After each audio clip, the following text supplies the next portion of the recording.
So welcome to everyone. I can see Alex, Andrew, Danny D, Big Danny. Yeah, Danny's here. Fraser, Ignacio, Josh, Kaylee, Lisa, Mark.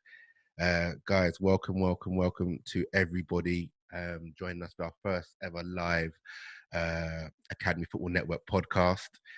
Really excited, slightly nervous as well.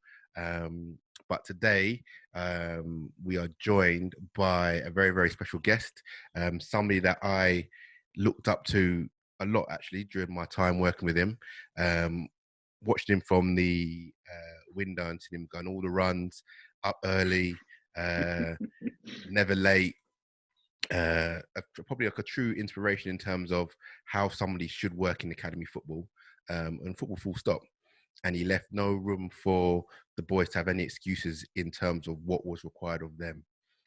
So I'm very, very proud to have Craig Smith with us today. Carl, anything you want to add? What was quite funny when we was watching from the window was that he probably went on about 3 runs a day. Yeah. And I was like, I'm going on another run. Definitely someone who, in regards to the environment, young people definitely would say that you definitely can tell people what to do and how to do it because they saw you doing it in some capacity. So thanks for coming on and sharing your insight, really. No, I appreciate the intro, guys. Nice. Obviously, had some great speakers on already, so it's an honour for you to ask me to come on as well. Looking forward to it. Cool. All right. So, guys, we really, really want you guys to put across your questions as well. So it won't just be me and Carlin speaking. You guys that are, tuned into the podcast, we really want to be a interactive workshop where you guys can get across your questions and get to the bottom of things that you really want to know. But how we normally start our podcast for the guys that haven't or not really familiar with us, we normally start with a quick fire round of questions just to get to know our guests a little bit better, make it a little bit more relaxed and informal, and let's see how we go. So Craig, are you ready? Good to go, mate. Cool. All right, first quick fire question. Who is your biggest influence on your career? I'd say probably my parents, to be honest. Okay, and any elaboration to that? Probably just seeing them as role models growing up and how hard they worked and their applications of things. And I think they always sort of said to me, make sure you get a job that you enjoy. And I've been lucky enough to be able to start forging a little bit of a career in an industry that I love. And it's not really a job, to be honest. You get up every day and you go training. It's hardly going to work. So no, I'm really fortunate in that respect. And yeah, they sort of instilled that in me in a young age, and I like to think that the sort of hard work's got me a few different jobs in my time. So yeah, no, it's definitely them. Brilliant. All right, next one. The hardest thing about academy football? I think everyone always says parents, but I think that's probably more of a coach's one. For me, having been back in academy football last year and obviously being quite close with our academy this year at Peterborough is probably the staffing levels and what you have access to. Obviously, you've got a hell of a lot of players to look after, from under 8s up to under 23s, any pre-academy stuff and things like that. I do think, especially from a sports science, strength and conditioning, nutrition, psychology side of things, that sort of all those things that fall into the medical department, that it's definitely understaffed. Cool. And one question that came in from actually one of the boys that used to work with, I won't name him, your favorite, and they kind of put a bit of money on you as well, your favorite exercise. What is your favorite exercise? A gym-based exercise. Yeah, they've got it down as a gym-based one, yeah. Ankle mobility work. Yeah, it's around that. Just as mobility. They said, yeah. Close enough, yeah. Yeah, brilliant. All right, Carl, you coming in? Yeah, I guess just because of our listeners, and sometimes most of the time we have a lot of young listeners. University kind of want to have an understanding of how people get into the environment in terms of academy football in general. What was your kind of background? How did you get involved? Was it the traditional? How was it? So I was fortunate enough to be able to do my work experience at West Ham when I was at school. I got lucky really in that I knew a member of the ground staff team that worked there. Managed to get on sort of my 2 week standard work experience at school. Just missed out on one sports scientist leaving and another starting, so it was in a little bit of jeopardy really. My first day sort of went in, and I think it was the new sports scientist's first day as well, and I think that almost worked in my favour because I was there as an extra pair of hands. He was sort of getting used to the new environment as well, so I got quite lucky in that I had a real good 2 weeks work experience doing all the stuff I'm sure you can imagine, the usual dog's body stuff, whether you're working in an office, a car garage, whether it's a football club. I was setting up the warm-ups, clearing the warm-ups away. First day, the manager had me clearing a bit of foxglove off the pitch because that's where he'd set up his keep ball and he hadn't seen it and he needed it moved. So doing all those little bits and pieces. But yeah, I was fortunate really from that. I got to sort of stick around in that environment, and sort of all my half terms and school holidays, I'd go in, and obviously wasn't getting paid, but was absolutely sort of loving being involved in a first team environment. Not that I was really delivering anything, but just being there day to day, making the drinks up, sort of watching the lads train and things like that was absolutely brilliant.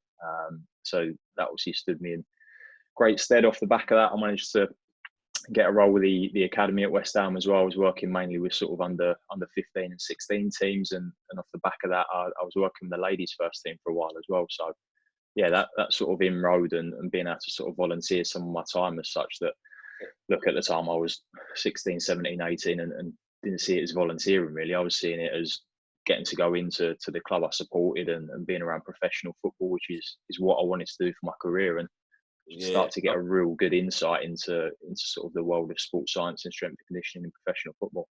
Yeah, not to cut across, but I mean, we always talk about that in terms of examples to when anybody asks us, we always say we volunteered as well. Nathan talks about volunteering when he first got involved in sort of a professional elite environment, and I volunteered first when I came into academy football for about a year.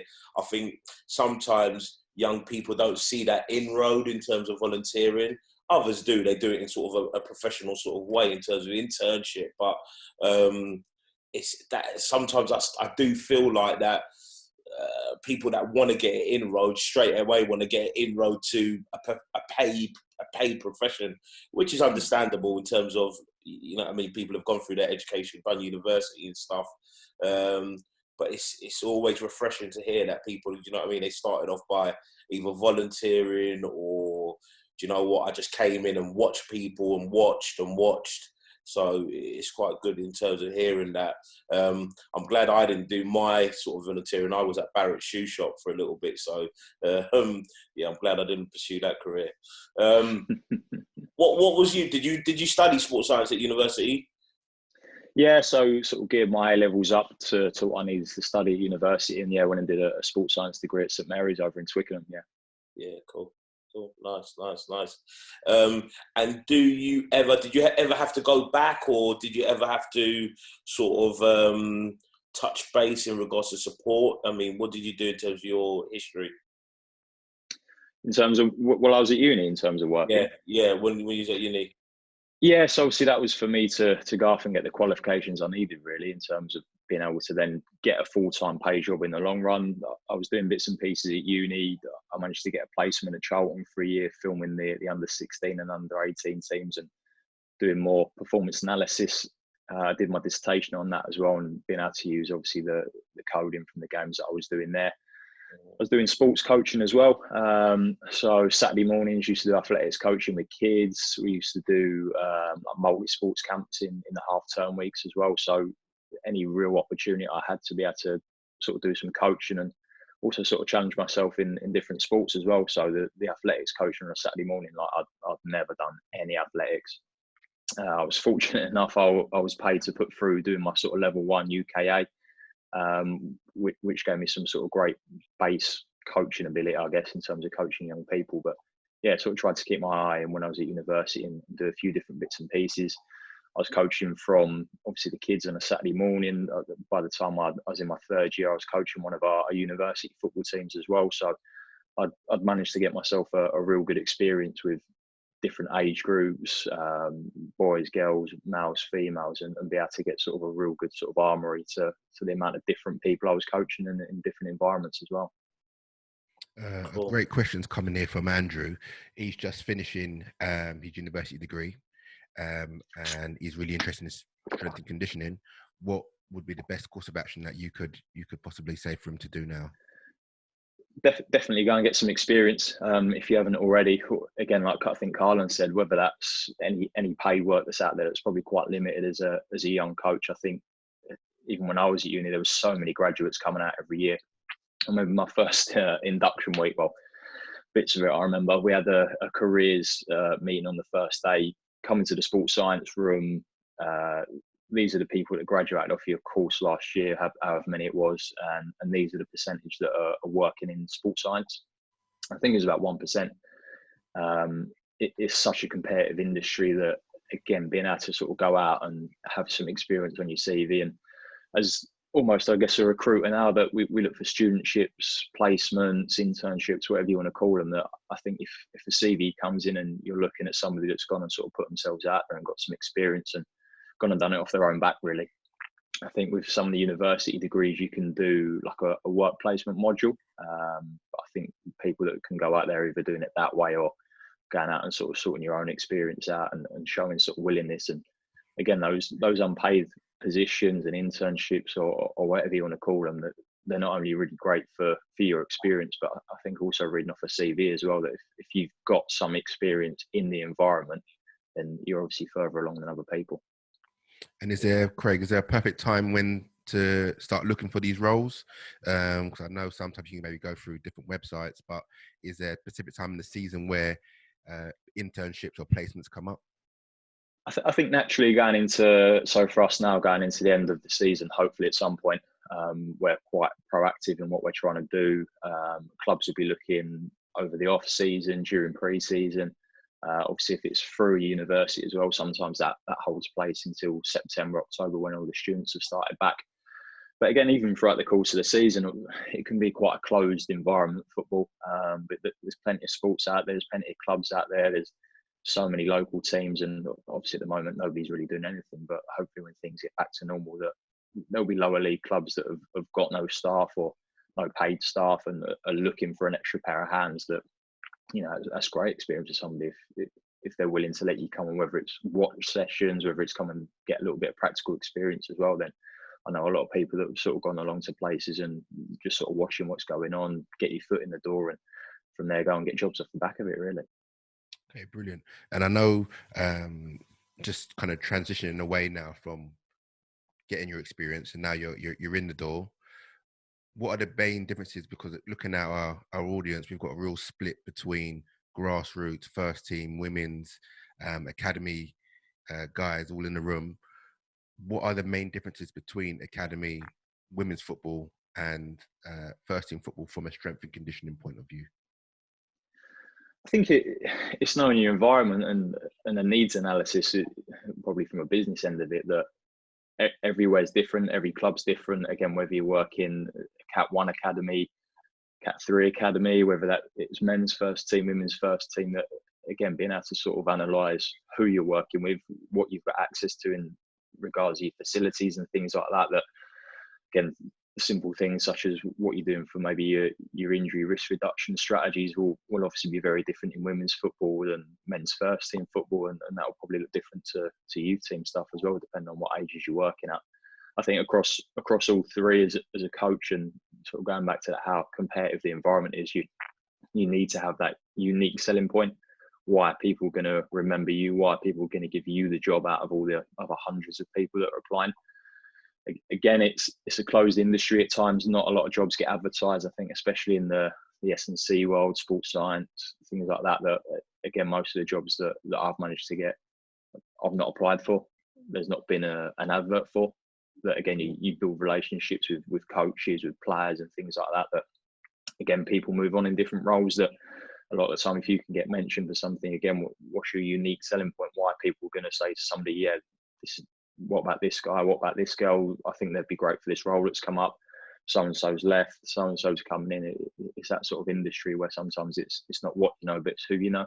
Sometimes being able to build a network and getting your foot in the door in places and building contact and things. And I'm not going to say that I'm the best at networking. I'm not not my strongest point, but again, if you can build good relationships with people in the different environments you're in, then that stands you in good stead. And that doesn't have to be naturally befriending people or being matey with people. It's why people going to sort of respect you and like I said, give you that job amongst the other hundreds or even thousands of applicants. Okay, Craig, sorry to interrupt. We, myself and Nathan, we always talk about sort of like profiling and what players look like in certain environments in terms of all the aspects, all the corners in terms of footballing corners. But we definitely talk about the physical profile and what that looks like. Is there specific differences in sort of, don't want to say women's to men's, or because that's quite clear to see, but definitely the transition when you come from academy football. Is it someone like yourself who you're looking at that and you're going, they're missing A, B, and C? This is what they definitely need to have to be successful in the men's first team environment. What are examples of that in terms of what you have to go through? Is this like clear stuff? They have to have this. Again, I think it depends on the environment you're in, really. Depends on potentially what your recruitment strategy is as a first team and as an academy. I think the higher up you go, so top level, elite level, Premier League, Cat 1 academies, first teams, that again, the demands of the game now in terms of what you're looking at from a physical output, distances covered at high intensity distances, that's a huge part of the game now. That culture has definitely shifted in the last 5, 10, 15 years from what I've seen, in that you need to be able to compete physically. I think lower down, sometimes you can get away with not having certain attributes. You can probably be good at one thing or maybe one corner of that model and maybe lacking others, and potentially that's why you're playing a little bit lower down than maybe some other people that are maybe more well-rounded. From my point of view, I've been involved in sort of retain release meetings, and that's been at academy level and been at first team level. And again, in terms of physical match output, when it matters, obviously at the top level, first team level, it's about winning. It doesn't matter how quick you can run 100 meters or what you can bench press in the gym or any sort of physical stats like that. If you're winning games, then it doesn't really matter what your body fat is. If you're playing well every week, then obviously to an extent, as a sports scientist working in a medical environment, that you're obviously hoping that you can improve performance, definitely from the physical corner, and B, obviously reduce that risk of injury. But at the end of the day, it's about winning, and what can you bring in terms of your physical profile that's gonna help the team. The way, obviously, from the other side of it, injury prevention wise, that you're looking at injury histories, things like that. But I think without doing a disservice to maybe the physical corner of that model, that the biggest thing I've seen is probably the mentality. I think from a medical department point of view, and I think especially sports science S&C, that we probably spend the most time with the players. A lot of our work goes on with the players pre-session, and the coaching staff are probably not in that. The rest of the work probably goes on post-session. Again, the coaching staff are probably not in that. And again, depending on what your structure looks like at your football club, that if you're pitch side for a session, then you're probably doubling what the coaching staff are seeing in terms of eyes on people every day. Again, I've been fortunate to work with a couple of players that have come through the academy system into first teams, and that difference in mentality is massive. Cool. We're going to go into a few questions before we kind of move on to our next points. We've got someone that's asked about accreditations and what's the best qualifications. I don't know if you can see that, Craig. No. You've got your UK SCA accreditation, NCS. Oh yeah, I've got you. What would be the best qualification for somebody to undertake to get into professional football? Good one. I think it depends on what job you're applying for. Again, in my experience from when I first started out to what you see job descriptions asking for nowadays, it can be anything. Obviously, you can do UK SCA or some equivalent for that. I know for quite a few years that was a big one in terms of what clubs were asking for. I know the process to that can be quite grueling and can be quite a long process. I think a big one now, again, especially from a sports science point of view, is the BASES accreditation. So I know that the Premier League are trying to get a more sort of football specific one going with that as well.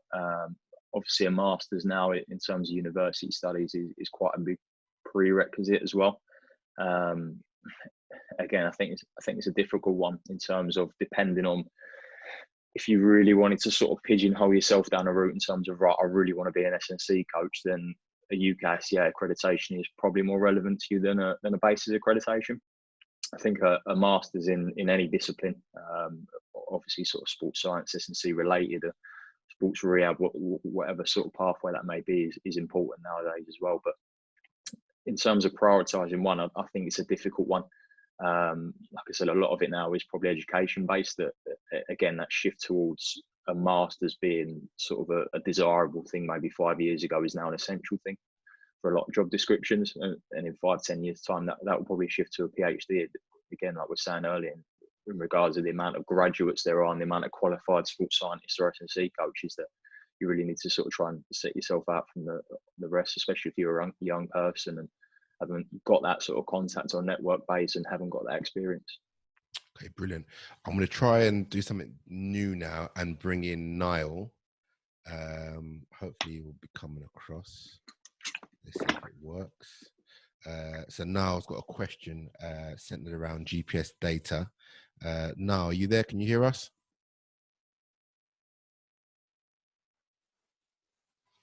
No? Let's try Mark Dean. Mark, are you there? I can see things on mute already. Unmute. Yeah, I'm here. Okay, we got Mark. Yeah. All right, brilliant. Mark, can we get your question? It's not really a question, but me and Craig spoke about it the other day, and I think networking is probably one of the most important things that you can do. Like for me, I sent Craig my CV about a year ago, and then it's completely changed since then. I think the biggest thing is going out, seeing different clubs, and speaking to practitioners as well, and seeing from both Thursday and academy the difference. Cool. Craig, anything? Yeah, absolutely. I think a lot of the CPD events that get put on are great for that now as well. There's some really good companies and things like that doing some great work. There's obviously at the moment everything's been cancelled from our point of view, but there was a great webinar that Steve Barrett had put together the other day that was about 14 hours worth of different presentations, people from around the world, different podcasts, obviously like the ones that you guys are doing. That there's a lot of things that you can sort of put yourself out there and be able to listen to good people, be able to go and speak to good people and see the good work that a lot of clubs are doing as well. There's a lot of good opportunity nowadays, I think, compared to maybe 10 years ago where, like I was saying earlier, it can be quite a closed environment. So if you can sort of break inroads, whichever way that may be, then yeah, that's a positive. Cool. And now we've got Niall O'Grady. I think hopefully he can hear us and he can speak. I don't think he's working, to be honest. We'll just wait for you to come in now. Just going back, Craig, just while we're waiting, you talked about that kind of relationship with the coach, whether it be at academy level or first team level. Now, any relationship, the more positive it is, obviously it works better for you. Is there any challenges to that relationship in terms of, from your point of view, in terms of what you're trying to do with the players? Is there any challenges, or does it work well all the time? How does that go? From a sports scientist coach relationship level?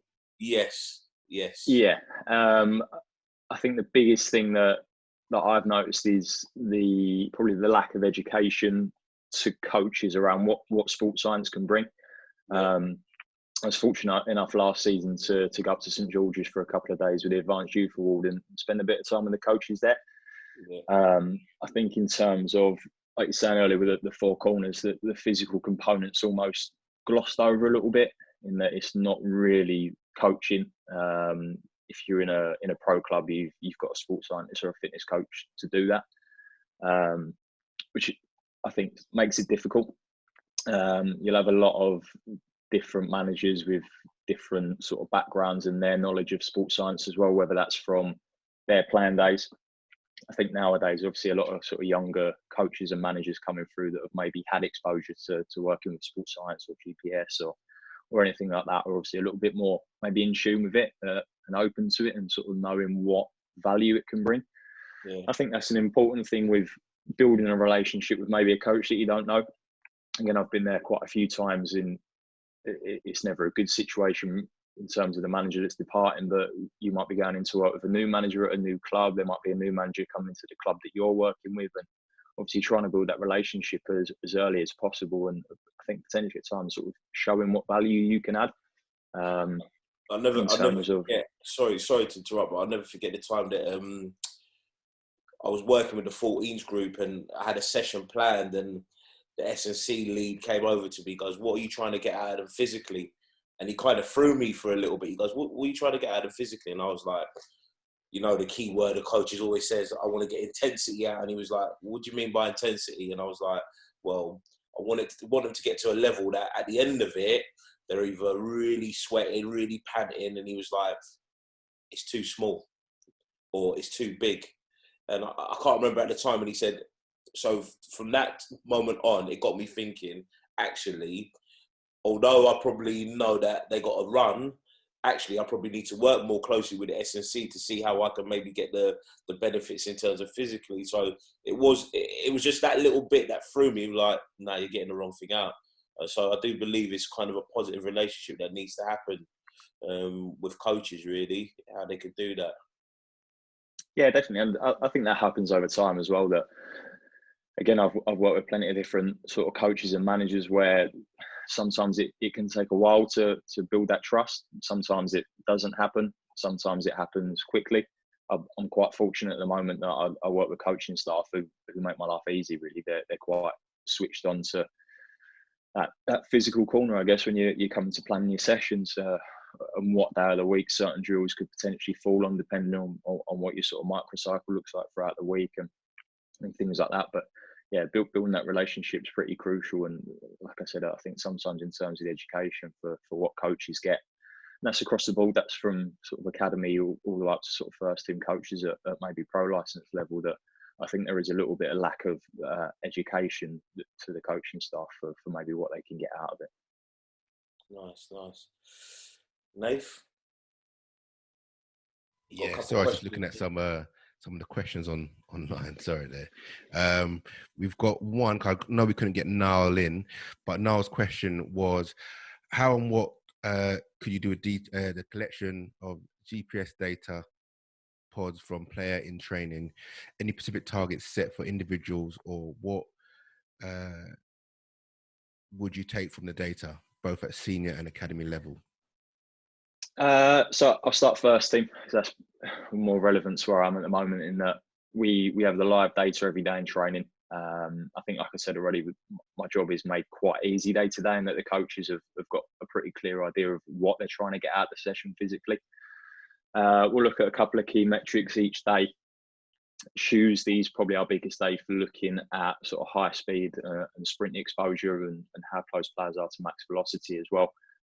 We'll keep that going throughout the session. And again, we've got that live feedback to sort of see where we are. It's not a case of we have to obviously wait to go inside, download the data and realise that we've missed an opportunity or we've done too much. The coaching staff can obviously access that live as well. That's not just exclusive for any sports science staff floating around or the medical staff. And importantly as well, that the players can see it. So like I said, we'll do some max velocity exposure stuff on a Tuesday, some sprint races, that sort of stuff.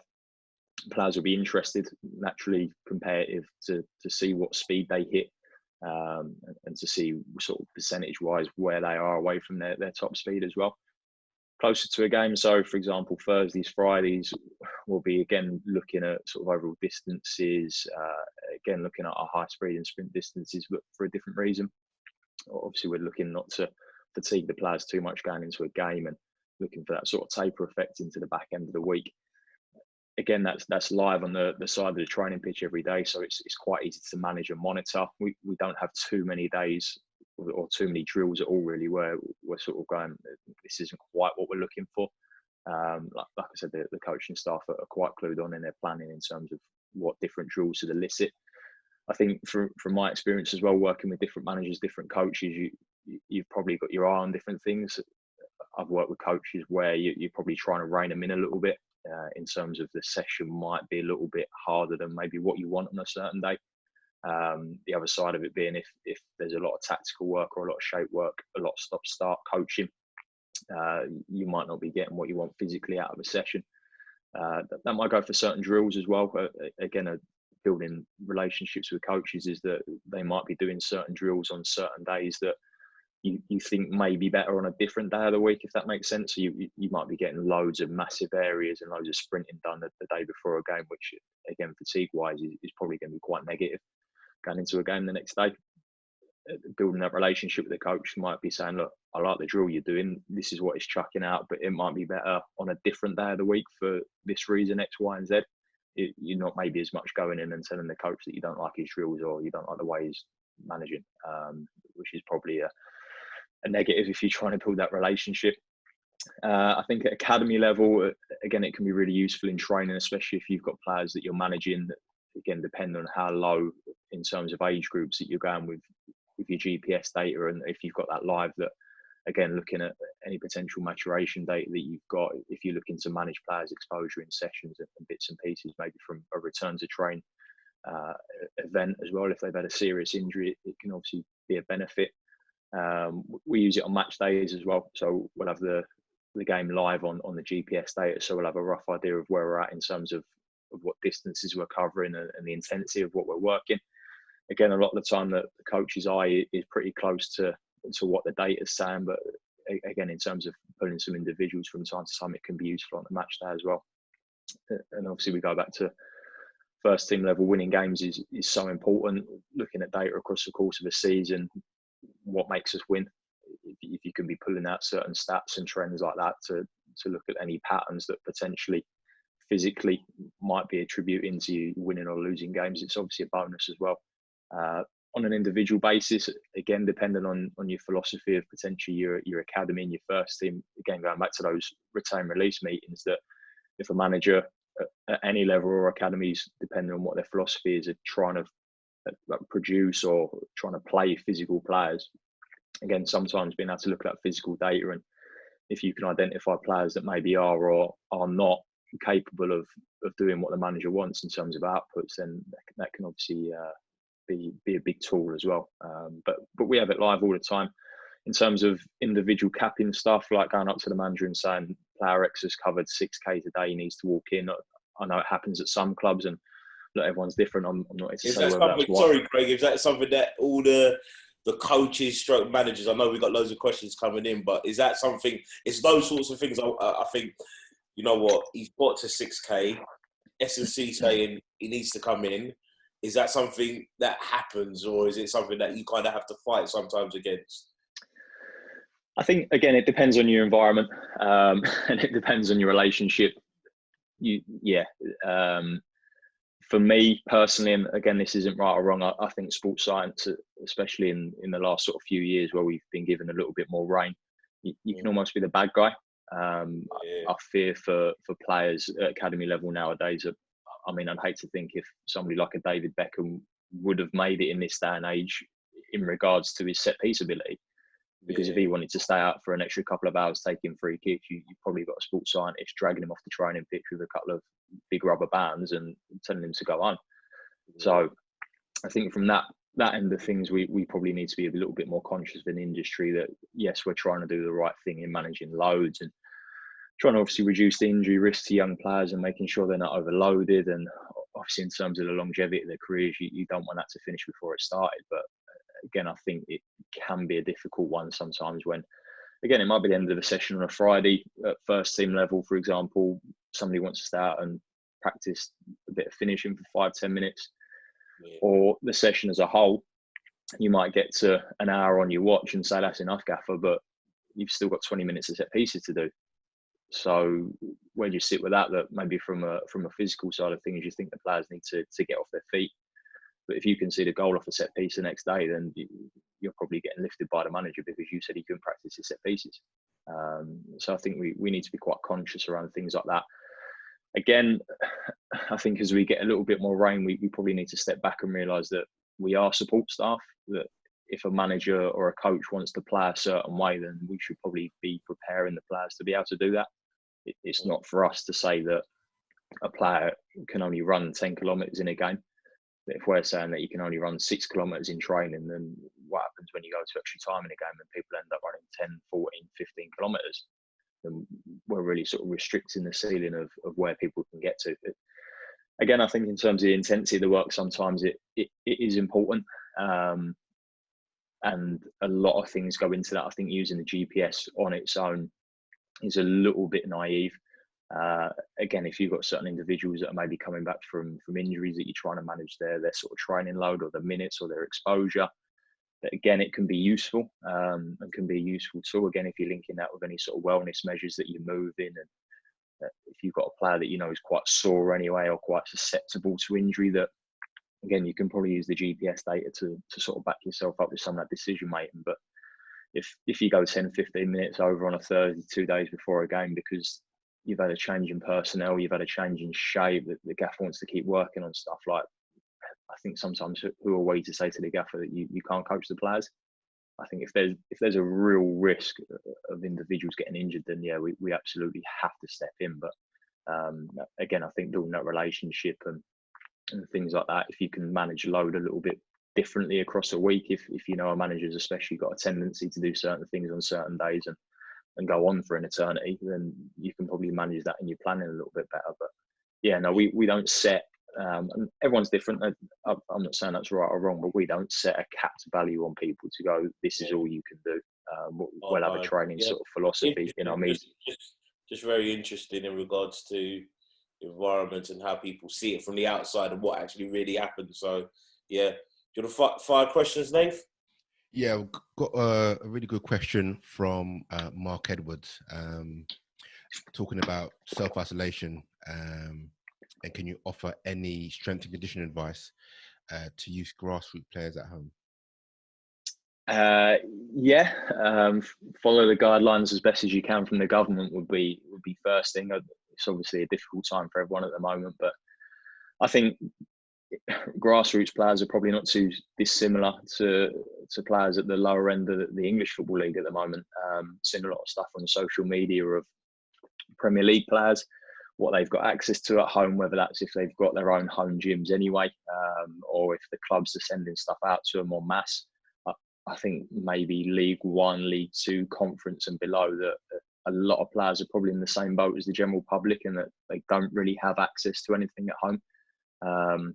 In terms of our group of players at the moment, pretty much everyone is different. We've got a couple with treadmills in the garage. We've got couples with football pitches near them. We've got a few with benches and dumbbells. We've got a few with a couch. So again, it's difficult in that planning from an S&C point of view at the moment. The majority of our lads will be on sort of bodyweight circuits. So for us, again, Craig, what would you give to somebody who like had nothing? You say go for a run, a couple of sit-ups and press-ups, like I've tried to do.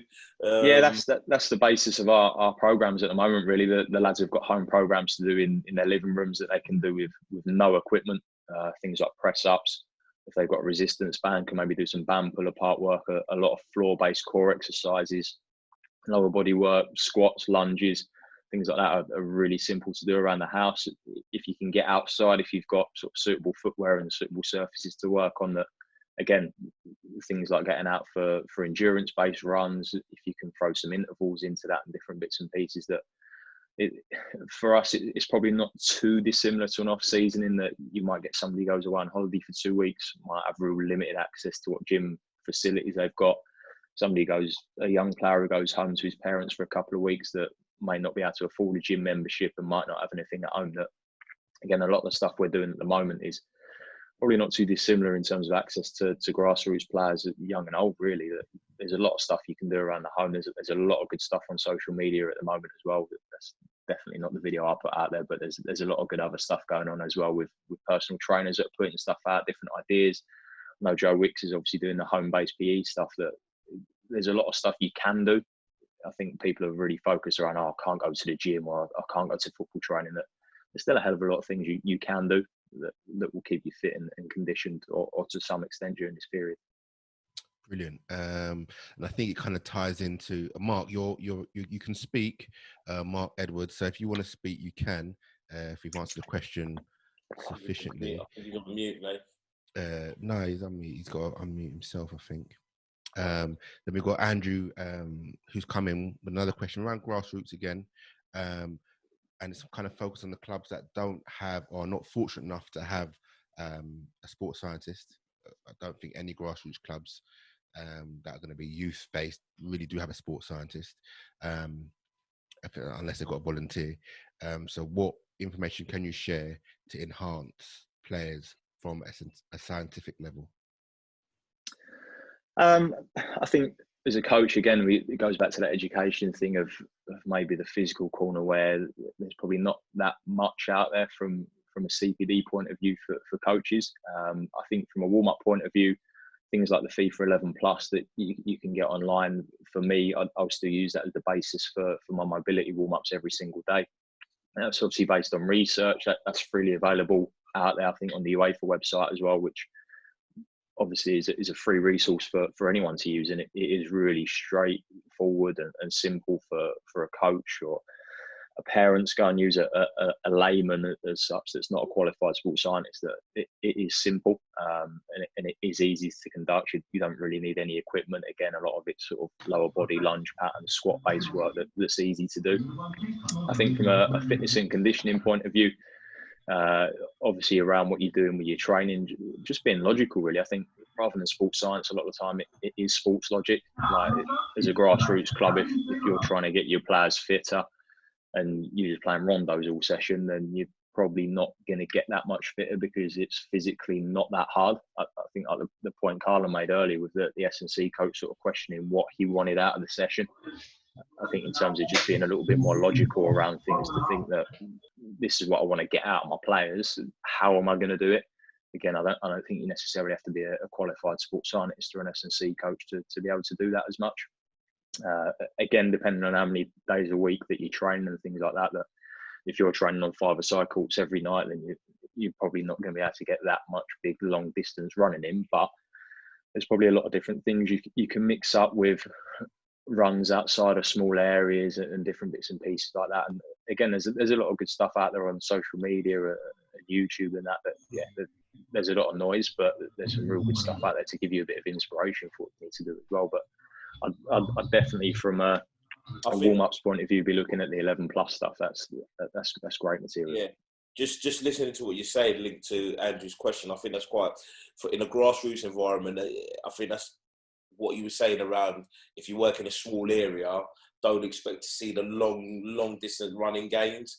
I think that's quite key in terms of physical attributes, just an understanding that maybe a grassroots level, that different shapes and sizes lend itself to help different physical attributes. I mean, everyone might go, yeah, that's easy. But in terms of when I go and visit people in their environments and I see them, what they work on a week to week, maybe if they only work once or twice a week, and then they go to a big pitch and they say, how comes they can't run that distance? Or how comes they can't? Well, they don't train on it. They don't train those distances in any shape or form. So I think that's quite key in terms of the guys that are out there in a grassroots capacity, just understanding the link to, if you want to get those sort of gains, how do you develop that in your grassroots training environment? So yeah, that's definitely quite key. Yeah, I don't think that's just a problem at grassroots level. Again, going back to the education thing, that if you're doing 5-a-sides all week in training and sort of wondering why your players are struggling in big areas, then there's probably a towel to that somewhere. But no, definitely, I think in terms of, again, it's surely just a real basic logic to that. If you train in 20-by-20 areas all week and go and play an 11-by-11, that players are probably going to struggle in big areas. Yeah, good. Cool. Andrew, I've just kind of unmuted you. Did that answer your question okay, or? Yeah, it's perfect. Thank you. All right, brilliant. We've kind of think we've answered the question of how to transcend yourself from grassroots football to first team football in terms of volunteering, getting exposure out into the environment, going to watch as many people as you can. So we'll kind of mark that as done as well. We've got another good question actually from Samson, who's asking about strength and conditioning coach at youth development phase, your 12s, your 14s, and what is the main focus from a strength and conditioning point of view for that age group? If that's in a pro football club, make the first team fitness coach's job as easy as possible. That might sound really crude, but again, looking back at what we spoke about earlier in terms of retain, release, and what you're looking at for a physical profile for a young player nowadays, in that if you can teach them the basics really well, then people, as they move up in terms of age groups, have got a lot easier job. That you're not teaching people to have to move when they're 17, 18, 19 years old, that they've already gone through that process. They've got a sound understanding of basic strength and conditioning principles. They can hold, they can move, they can control their body weight. That again, it can be a problem. The biggest one I see is running. That when you work with an injured player and you're trying to rehab them, that again in terms of running gaits and things like that, really footballers are not taught how to run unless you're a really good athlete and at school you went to an athletics club, that you just pick it up along the way. I think generally most people go to soccer schools or whatever age people are starting at now, that you're always taught how to play football, but you're never taught how to run. I think that's a massive one in terms of movement mechanics and everything that sort of goes into that. Again, making sure the players are respectful of whatever environment they may have. Again, if that's grassroots level, that they sort of respect the work and are educated around what S&C or what sports science is trying to do for them. Again, I think that culture has shifted in the last sort of 5, 10, 15 years, in that a lot of young players coming through nowadays, of whether you've been in an academy environment or not, everyone's quite sort of gym focused. I think social media helps with that, and that everyone wants to look good because people are posting selfies all the time, and nobody ever really posts a bad selfie. And you want your guns to be looking big, or you're going on holiday with your mates and you start doing a bit of core around February, March time because you want your abs to look good when you're laying on a sunbed. But I think that education and just giving players a real good base to move on for. And for me, it hasn't got to be snazzy. You don't need to be doing all these random plyometric circuits and loads of different hop and hold stability work across all these different things. That, again, if it's adding value to your practice, then great, but you just get the players to move well, really. Cool. Brilliant. Samson, did I answer your question? You can speak. Hopefully you can hear us. Yeah. Thanks, Craig, for that. Yeah. Got that. Brilliant. All right. We've got an anonymous one here before we go kind of back to the to the script, but I think this is quite an interesting question in regards to having a good relationship with coaches is important. When you're winning, I can imagine it's great, but if you're on a bad run, do you find in a first team puts the strain on relationships compared to working with academy coaches, where it's kind of developmental, it's predominantly development driven? It's a great question, actually. It's a great question. Yeah. Yes and no. Again, I think it comes back down to relationships that you have with people, really. I look back to the start of this season, that with our first team here at Peterborough, we lost our first 3 games of the season. Nothing changed. We had faith in our philosophy, the way we were working. The gaffer obviously having really good experience and having won promotions in the past, that few things got tweaked and changed, but in terms of the overall way we were working, stayed exactly the same. I've been in environments where it can be different, that when you are losing games, there's something wrong. Again, it's only natural that if you're on a real bad run, that it can put strain on relationships. Everyone's under strain anyway. That difference between first team environment and academy environment, I really noticed it last year. It's massive, whether that's staff attitudes, player attitudes, that realistically every 72 hours in first team environment, your job's on the line. Academy football, if you don't win for 10 games or you lose 10 on the spin, it probably doesn't matter. I think especially if there's a sort of development pathway there, that you can show players are improving, and you may be setting them up to fail at times as well. That's all well and good, but in that first team environment, yeah, it can be straining. I think a lot of the time it is about just keeping your head and sort of not stick to your guns as such, but like I said, with our experience at the start of the season, that we were confident in that what we were doing was going to get results, and stuck with it. I've worked in environments where you're winning games and that relationship strained and stressed as well. One coach that I worked with, you guys know him quite well, but I think we agreed 3 times in a season, and we'd have a morning meeting every morning, and every time we agreed that 3 times there'd be like silence in the room because people couldn't believe that we'd agreed with each other. But we had a great relationship, and I've worked with him at a couple of different clubs, and we still keep in contact to this day. That we had that mutual respect for each other's, I guess, role in the environment as such. And just because you're not agreeing and being matey with people doesn't mean that there's not a respect of each other's roles there, really, and that you've not got a positive relationship. It's about dealing with that stress and strain, and like I said, I think some people can often confuse that relationship in terms of if you've got a good relationship where they can take what you say, even though you might not agree on it. Sometimes people can confuse it with being straining, but you clearly understood that relationship, and yeah, it's an understanding of each other's profession, or a lack of understanding to trust that person and go, do you know what? Actually, I trust him in his profession. He knows that profession a hell of a lot more than me, and actually, they're the professional in that environment. I'm not. I've got to take what their advice is saying. So I think that's quite interesting as well. And you hear about it, you see that kind of stuff all the time. It goes from medical team to coaches, from coaches to sports science. It does cross over a lot, that kind of relationship building. So that's quite interesting. I think, especially at first team level, you can't hold on to it. Yeah. If you've had a row with a coach or a manager or a heated argument or a discussion or whatever it may be, Thursday, Friday, that might be around from a sports science point of view, trying to restrict somebody's minutes, or they're coming back from injury and you're recommending that they should probably only play X amount of minutes, and the manager said, no, we need to win, he's playing the whole game or until he breaks. That regardless of that conversation you've had, when it comes to 3 o'clock on a Saturday afternoon or 7:45 on a Tuesday or whatever weird and wonderful time and place you play, that you shake hands before the game, wish each other luck, and all that matters is the team winning at first team level. It doesn't matter who's right or wrong. But if at 5 o'clock those results are coming in and you've won the game again, who cares really? You can't afford to have an ego in that environment about that.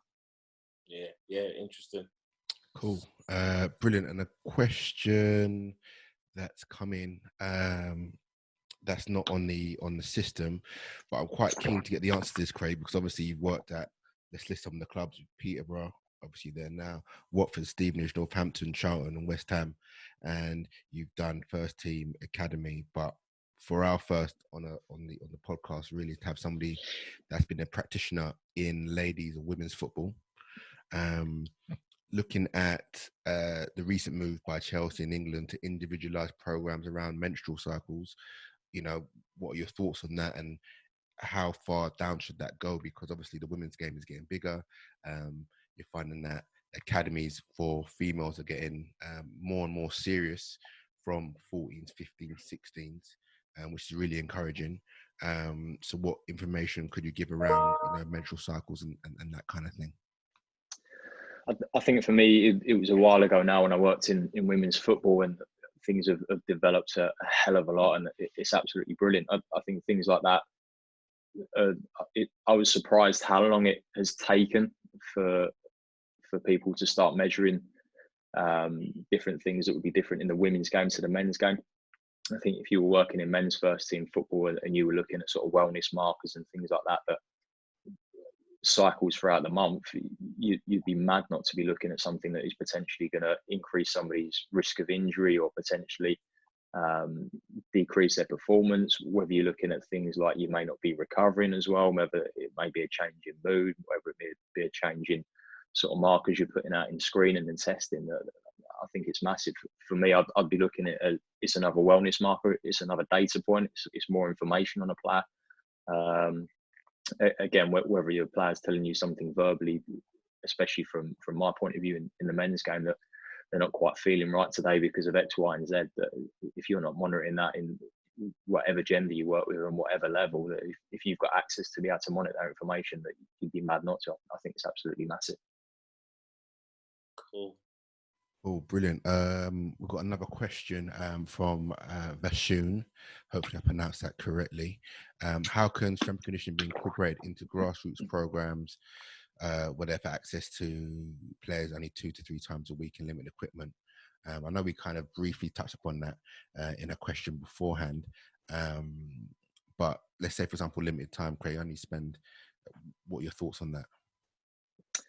I think going back to what I said earlier, like the 11 plus is a great 2 birds with 1 stone, really. It's a great warm up, and you're getting some sort of S&C work into it in terms of movement patterns. I think, like we spoke about earlier, and trying to get players to move well at a lower level as such, whether that's age group or sort of standard of playing, that it's an absolutely vital one.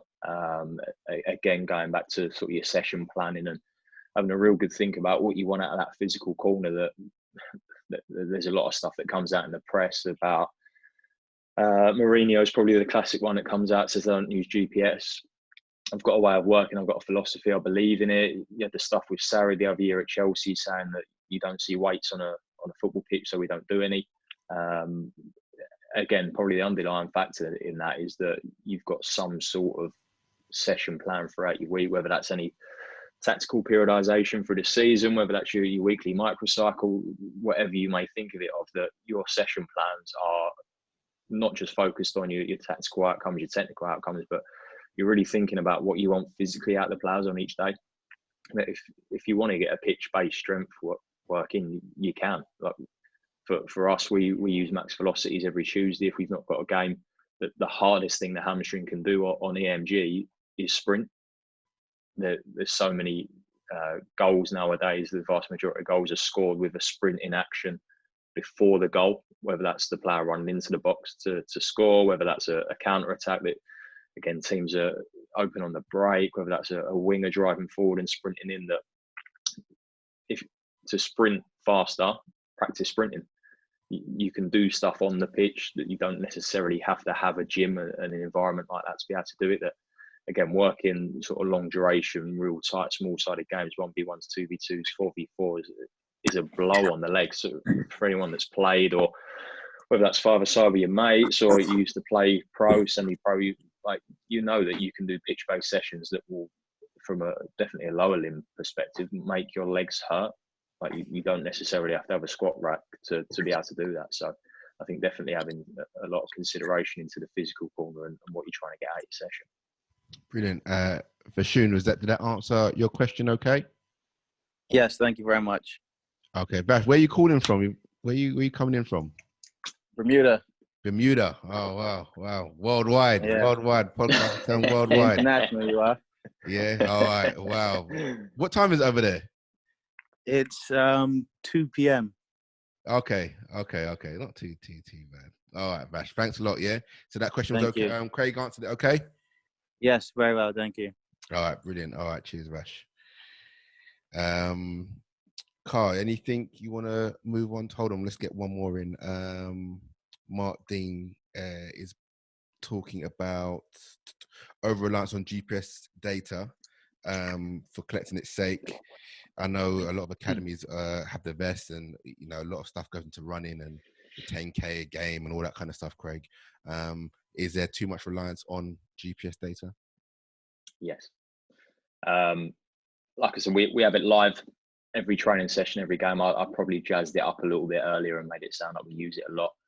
Like I said, in terms of our drills and our coaches, we sort of know what we're going to get out of the sessions anyway. If we didn't have the live data for a week or a couple of sessions or a couple of days, that I really wouldn't be that worried.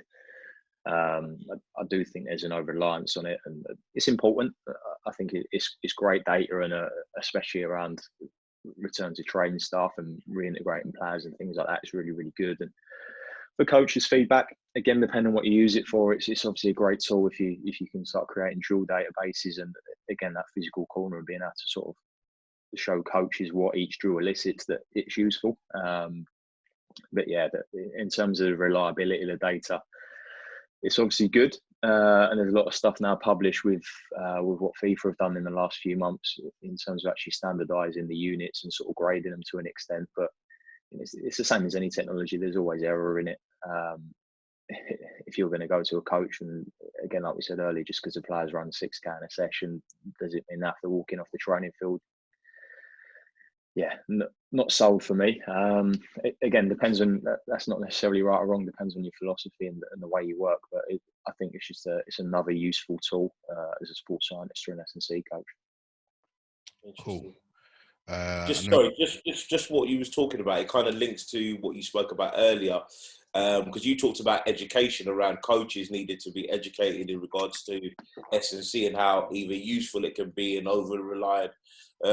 What if you could do it and it was done your way? What would the education look like, and who would get it? I think it's important, obviously, for the players, but I think in terms of, especially in academies nowadays, you have some top people working in education in football clubs. My name's mentioned. I think it's broadening the horizons to what you're teaching the players, and that definitely comes down to us as people that are in contact with them as well. That are we answering the why question? Are we telling the players why they're doing it, what the benefits are? That they're not just going in the gym to do a plank because it's a gym session. They've got to do a plank, or they've got to do a squat, they've got to do bench press. From a coaching point of view, definitely, I think that needs to be looked at across all levels, whether that's your level 1, 2, all the way up to your pro license, and what sort of exposure coaches get to experiences on that. Like I said, I was fortunate to go up to the Advanced Youth Award last year, and I think that was a really sort of groundbreaking event, in that there was, I think, 7 or 8 of us from a performance side of things that sat with the coaches and spoke with them. We all presented. It wasn't really about us being there presenting. It was more sort of around the round table discussions and them sort of planning their sessions that they had somebody like they might have in a football club. I think a lot of the time it's almost coach plans a session. This is what we're doing today. Yeah. Okay, great. Nice one. You crack on then. I'll just do the warm up and then I'll go and get some balls or something. Whereas I think that was more around actually, like you said earlier, Carl, involving people that are quite well versed and knowledgeable in that area to maybe help that session, and help the coaches plan those sessions as well. That the coaches want players available, that they don't want injured players. They want players performing really well. In academies, you want to be producing players. You don't want to be just coaching players for no reason. Again, it probably comes back to that adding value in that relationship with the coach. And I think from our side of things, maybe showing what we can do, what we can add. Again, we are support staff. We're there to support the coach and the players. It's not about us running the session, or you can probably get a dangerous environment when you start saying to the coach that I think you should play 3-5-2 instead of 4-4-2 because player X is probably better off playing as an inside centre half rather than a right back because he's come back from injury, or he's maybe not capable distance wise. I think it can get dangerous, but I think we can definitely add value. Nice one. All right, interesting. Cool. A really good question here from Scott, discussing around secrecy and how much information do clubs share with opponents in regards to strength and conditioning, best practices. How much sharing does go on in your industry, Craig? I think it's got better. When I started, it was a very, very closed environment. I think, like I said earlier, in terms of the amount of different CPD events nowadays that you can go to, things that there's a lot of people present on what they're doing and how they're doing it. It's a lot more open. I think people are a little less scared nowadays as well in the fact that they're happy to be critiqued. I think before people would maybe put stuff out there, and especially on social media, it would get battered or it'd be very negative, and it'd obviously put people off maybe sharing what they were doing. But I think there's a lot of good sharing going on now. There's a lot of good events in our industry, a lot of different organisations and governing bodies that are putting on great CPD events, whether that's online at the moment, whether that's in person, obviously previously, and when things hopefully get back to normal, that there'll be good stuff to do. In terms of GPS data, it's minimal. There'll be the odd game where you'll share data. I do think that will change. I think nowadays where you've got things like Hardle and Y Scout, where a lot of sort of technical and tactical stats and information gets shared, that I don't think it will be long before the physical data sort of joins onto that. And I think that's, as much as it's sort of team versus team, I think from a recruitment side of things as well. I'm conscious that Danny Dolan's listening, so I need to mention recruitment. But again, if a coach is trying to build a team that runs, and you've got access to someone's physical stats, that again, it's probably only similar to physios now being able to access what players have got in terms of injury records and major operations and things like that. That again, it's important info, especially at the top level nowadays. And you look at what the top players are covering distance-wise, and distances at high speeds and sprint distances, and like we started to speak about with the amount of goals that have a sprint happening just before them. Like it's a physical game at the top level now. That it's important information that, again, I think as the industry continues to expand and grow, that those things will be more readily available. At the moment, it's a little bit more difficult to get hold of, but like I said, I think it's definitely more open nowadays. There's a lot of people willing to share. Twitter's a great environment for that. There's a lot of things that go on in there. Again, a lot of noise, but there's some real good stuff you can pick up on there. Cool. Scott, how did that go? Does that answer your question okay? Yes, that's great. Awesome. Where are you calling from, Scott? You good, yeah? How you doing, Carlin? Calling from Texas. Jeez, wow. Lovely to hear Worldwide. you. Yeah, Lovely thanks to hear you, for mate. the song, Carlin. All right, take care. There's another great question. In terms, another anonymous, you mentioned that S&C work the most with players throughout the day. How has mental health and well-being changed in football since your early days? How do you support and monitor the players and their well-being? I think the main one is probably, again, relationships. We spoke about it with a coach, but I think with the players, you start to get to know your players and maybe know when somebody's having an off day. Been using wellness questionnaires for a few years now, but they can be a little bit samey, in that people just come in off the cuff every day, just say a few numbers and not really flag anything. I think it's obviously a hugely important area. That obviously there's stuff that's gone in academies and football clubs in the past that obviously should never be allowed to happen again. And there's people obviously in place now that are helping to stop that. It's obviously a really important role, especially for young players, and the impact on their mental health that professional football can have. It's a tough environment. It really is. And at first team level as well. I think life load is probably a thing that we don't measure well enough. Somebody can come into the training ground for a few hours a day and be great and be happy. You don't know what's going on for the other sort of 20 odd hours of their day, what home life's like, what external stresses they have and things like that. So I think being able to have people that can build relationships, and that hasn't necessarily got to be a sports scientist. I guess maybe not. I guess, sorry, just linked to that, I suppose most of the time, like what you said before, you might be the first person they see at the beginning of the day and the last person you see at the end of the day. So you kind of have to see them off in some degree, and you greet them to the environment. So you can kind of, if you've got a good relationship, I think it's quite key. And just in regards to my experience and my kind of role, you kind of having a relationship with the S&C that I can say, how are they? What's well-being looking like? What do you think? And definitely, the better relationship I have with that person, they can say to me, "Well, actually, things hasn't warmed up great." I think there might be something there in terms of a conversation. So I do think welfare, well-being, and just the mood of players and morale kind of links to S&C in some degree. It helps.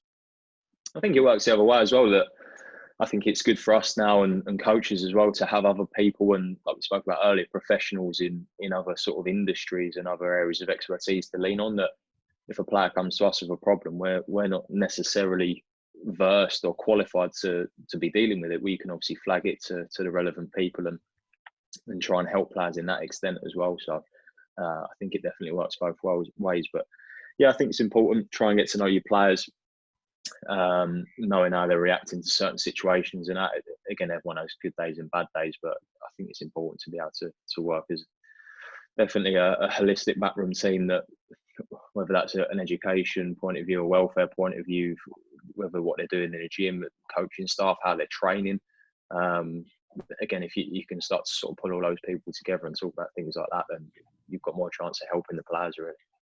Sure. Just another one there for Ken. Sorry, Nate. Go on, Carl. Go on. What piece of equipment would you recommend for a player playing non-league football, and how often should it measured or reviewed? Piece of equipment? Yeah, piece of equipment for a non-league player. How often should they review what they're doing with that equipment? I think that's what that's meant to be. Can I have two? Go on then, have two, mate. Have two. Mat and a foam roller. No, I love that. Obviously, with an exercise mat, again, like we was talking about earlier, with the current situation with people having to stay indoors, that again, there's so many things that with an exercise mat you can be doing, whether that's your body weight circuits, core based stuff. There's so much stuff out there: Pilates, yoga, stuff you can get on apps, stuff you can get online on different bits and pieces. That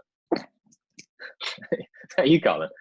There's stuff you can get that again will be great guides. A foam roller is great for your sort of pre-training, post-training recovery stuff. That again, cost for a grassroots player pretty minimal.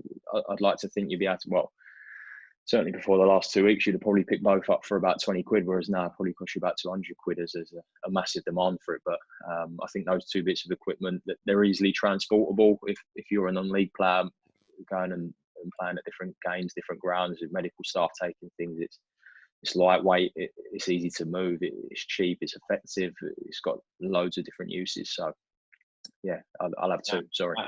Yeah. Ken, Ken's all right. You're right, Ken. Had a bit of cough. Yeah, how's it going? You all right? Yeah. How did Craig answer the question? All right. Yeah, it was mainly based around. Sorry, I just worded it wrong, but it was mainly based around a younger player playing, obviously non-league. But he wants to be a professional, so you need to be training 5 days a week. But it's more around, is it worth investing in one of these player tech vests? Do you know what I mean? To be like the pro, so you can. Do you know what I mean? Whenever you're training or whenever you're playing, do you know what I mean? You're not looking out of sorts. So it's mainly around that. Is it worth investing into a player tech vest, and how often should they review it, or it be reviewed? I think it probably comes back to, like we were saying earlier, in terms of profiling to go through an academy into a first team. For me, there's nowhere near enough data out there to suggest that any physical metric or attribute would say that you're going to graduate into the first team and be a first team player. Again, looking at different clubs, the type of players that come through, I think it's one of those that you don't necessarily have to be hitting top GPS distances to be a top player. There'll be different types of players in different types of teams that have different types of roles, and obviously then have to do different types of things on a match day. But again, they're a useful tool, but the cost of one of those compared to maybe making sure that you've got a proper pair of shin pads, a proper pair of boots, a proper pair of trainers to do any of your extra running stuff or gym work with, depending on obviously what age you are. And like I said, in terms of basic equipment and making sure that you can move well and things like that, that I think potentially the cost of those maybe doesn't have that much benefit yet, because there's not a lot you can really benchmark off. Was that all good, Ken? Yeah, all good. Cheers. All right, cheers, Kenny. See you, mate. There's one question that has slipped into the chat, which is an interesting one. What's the hardest part, biggest sacrifice you've had to make working in pro football? That's easy for me. Family and friends. Yeah. I think in terms of, again, first team compared to academy, that again, that time sacrifice. I think sometimes in academy, not necessarily criticism, maybe it's just the way I've been brought up in my career as such, is that I think sometimes it's a job that people will come in at 9, go home at 5 or 8 till 4 or whatever hours you're doing your role. And again, rightly or wrongly, people don't take it home with them. People maybe don't, I wouldn't say don't care as much, but again, it probably doesn't affect your life as much. Like I said earlier, first team level, obviously 72 hours realistically. If you're on a bad run, your job's on the line. You're travelling to here, there and everywhere. travelling 3-4 hours in the morning of the game to places. You're going overnight to north, south, east, and west of the country. You're going away for a week or two pre-season trips. If you're a young person, maybe you're not going out on a Friday night because you've got a game the next day on a Saturday. If you're away 4 or 5 hours away, by the time you get back on a Saturday night, that's probably that gone. You might get dragged in on the Sunday if you've lost on a Saturday at first team level as well. So bang goes your family day and your family time. It's a difficult one. It is a big sacrifice. I think, like Carlin said as well, there's a lot of people would probably agree with that sentiment that probably the time spent with your family and friends is obviously a big sacrifice. At the moment, it's great from that respect, in that getting to catch up with a family and obviously have a bit less stress and things like that. It is good for your mental well-being to an extent, but I think everyone will probably admit that they're missing it by now, but it's a big sacrifice. How's that? Is that all right, Harvey? Not there. Maybe. It's gone. Okay. Should we give this the last question before we start to wind it down? With under 23 squads being split between 18s and first team, good question. How do you enable that players are correctly prepped? So you got maybe some older 18s that are pushed into the 23s. Then you got some 23s that maybe have to go into the first team environment, but also maybe have some that. How do you? Is there a way to juggle that? How does that work? I think communication's a big one, whether that's with the players so they know what they're doing and when they're doing it, if they're working across different timetables, and the coaches. I think as a backroom team, you will need to be in the loop of who's doing what and when they're doing it and why they're doing it. And again, if there's any concerns to be flagged around potentially a young player that's doing a hell of a lot, then obviously medical and sports science probably need a bit of an input into that. Again, especially at development level where their long-term careers is probably the priority as opposed to the 23s winning the next game sort of thing. So that can be difficult. I think just making sure that people talk about it a lot as a bit of a buzzword, but that individualization to things, in that, again, you're appropriately managing people. Again, like we spoke about earlier, levels of staffing can be quite low at academy level, and you might have a team working off 2 different schedules on a 23 schedule and an 18 schedule, that you need to try and manage what the staff are doing in terms of contact time with the players and different sessions that they might have to do during the week. Again, players playing up with the first team, what's your relationship like with the first team staff, whether that's coaching staff, sports science, medical, fitness? That, again, are you sharing that data appropriately? Do the first team staff need to know what their loading looks like, what they're used to normally? When they get sent back to you, potentially, do you need to know what they've been up to? Do they need to be managed appropriately? Do you need to add any sort of extra recovery strategies around what they're doing, nutritional interventions and bits and pieces like that? But I think organisation and communication are the biggest two around that. I think too many times that a player goes up, trains with the first team, and that's that brilliant, great experience for him. But if he goes up there for 2-3 days to cover for somebody that's potentially having a couple of extra days off in the first team and comes back down, and he's absolutely obliterated because he's getting ragged and he's the extra man, that, again, look, at the end of the day, first team environment, welfare and well-being wise, it may not be the best thing in the world, but at the end of the day, if that player's not going to play, then he's probably getting protected a little bit less than the key players that might win the game at the weekend for the first team. So again, having that information is pretty crucial for an academy member of staff. If he's your player as such, that you can look at that player and manage them appropriately to make sure that they're not getting overworked or even potentially underworked at times. Yeah, interesting. Oh, brilliant. All right, Chris. And let me just get this last one in, because it's just on the screen. Who's had the biggest impact on the way you do things now? And that's our final question from the audience.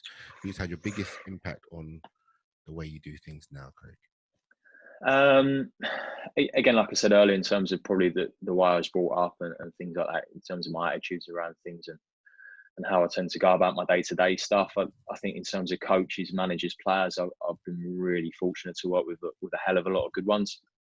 My first manager at first team paid level was Adi Boothroyd, and there'll be things nowadays that I'll be doing something and something will click in my head of a seed he planted like 5, 6, 7, 8 years ago, and I go, Oh, that's what he was on about.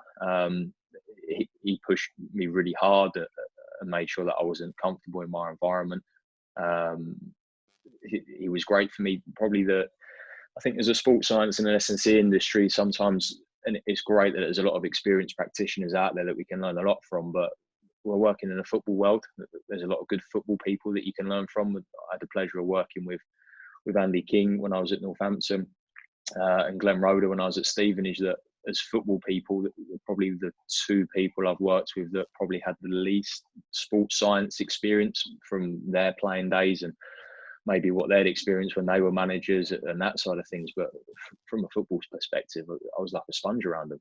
Like their football knowledge and their insight and what they're giving you is brilliant on a day-to-day basis. Like people still won trophies and players still won Ballon d'Ors, and there were still World Cups going on when there was no like official fitness coach or sports scientist. Like we've come into this environment, and like I said earlier, we're definitely a support member of staff, but to be able to be sponges around football people that have been around it and bits and pieces you can pick up from them and start talking their language. That again, we spoke about building relationships earlier, that if it's a match day, stand near the coach, listen to what they're saying, because when it comes down to a meeting and you're trying to present some data to them, that if you can be speaking in their language and sort of highlighting things that they're saying to the players, whatever coach and manager that is that you're working with, that again, if they think that you're on the same wavelength as them, they're probably more likely to listen. But I could reel off all the coaches and managers that I've worked with that I've learned from, which is all of them, good and bad. Players as well.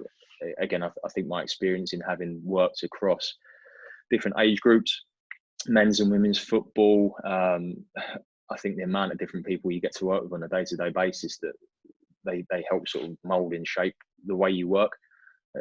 Again, I've made so many mistakes with players, and hopefully we'll continue to do so as long as I learn from those mistakes. But again, that feedback from players and how they're feeling, and they're all different.